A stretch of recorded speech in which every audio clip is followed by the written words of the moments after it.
the story basically is that Caleb Williams, like the headline is Caleb Williams sought way around going to Chicago Bears.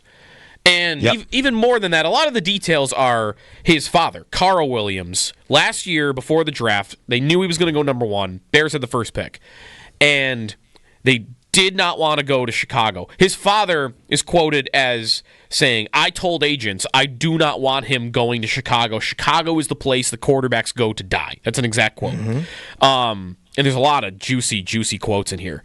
I don't want my son playing for the Bears. There's details in here about how Caleb Williams and Kevin O'Connell hit it off at the Combine. And Caleb Williams told his father, quote, I need to go to the Vikings. But they kind of figured, like, there's no way we're going to get you. We're not going to get Chicago to trade that pick to a divisional rival. Right.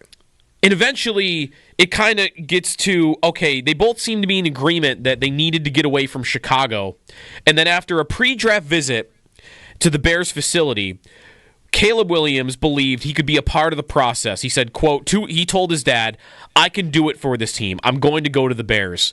And that he wasn't ready to nuke the city, which what he thought what he would need to do to get out of there. So, on one hand, I'm like, oh, okay. Good on Caleb Williams, I guess, that you decided, all right, no, I could do it for the Bears. I'm not going to make a mess here of it.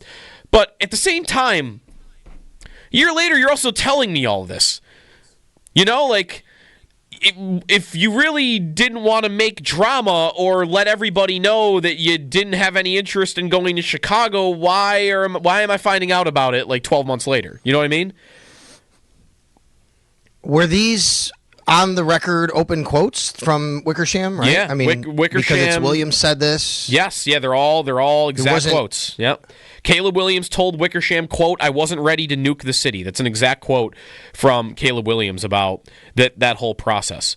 There's a lot Very interesting that you're right, very interesting that he is coming out and admitting all this, because you would think there's going to be some sort of huge backlash, right?